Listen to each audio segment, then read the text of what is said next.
Greetings.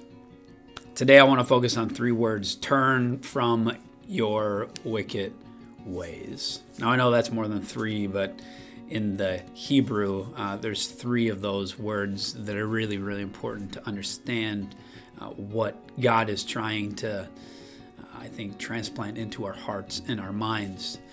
We have been chewing on the scripture in 2 Chronicles 7:14 that says, if my people will humble themselves, that they will pray and they will seek my face and turn from their wicked ways, I will heal their land and I will hear them.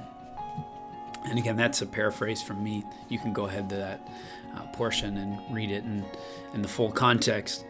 But I want to focus on, like I said, a few of these words. And these are the words: turn, bad, and way. This word turn first can be seen in Genesis 3:16 and Genesis 8:3 and 8. And it's this concept of returning to the ground, and to the dust we shall return. In Genesis 8, it's a reference of the flood and the waters steadily returning to the ground. In fact, it took 150 days. So when God says we need to turn from our wicked ways, there's this underlining meaning of us returning to what God originally intended for us. The second word that I want to focus on today is this word that we don't like in this culture, and that's evil or bad. We don't like being told what we're doing is wrong, or that we could be wrong. And some of the first references there are in Genesis 2:9, and it's talking about the tree of good and evil. And it also has a reference in Genesis 6:5, which is the beginning story of the flood. And in essence says that the Lord had saw that every man's heart, the whole earth's heart, was full of an evil way, an evil heart. They were operating in wicked ways. In fact, it says this: the thoughts of the heart was evil. So again, it brings us back to the flood, this bad or evil concept. And then the way. This is where it gets interesting to me.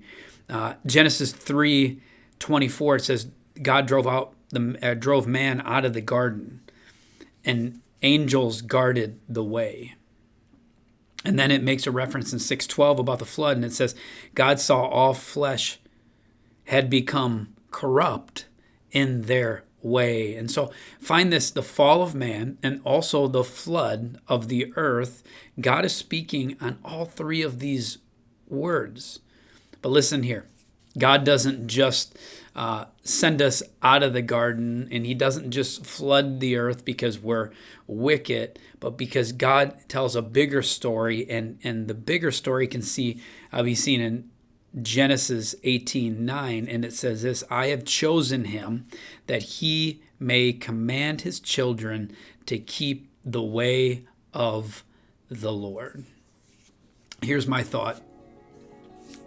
God's original intent for us was to turn our eyes upon him. Adam and Eve, Noah and his generation, and our generation in 2020, and us individually, we turn away from God.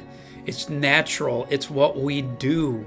And at the same time, what God is trying to tell you today is this: is he does not turn his eyes away from you. He is calling you by name, and he's saying this: seek me, pray for me, but at the same time, return to what I originally planned for you. And what does that consist of? That means receiving his grace, receiving his forgiveness, and turning from our way of doing things and adopting his.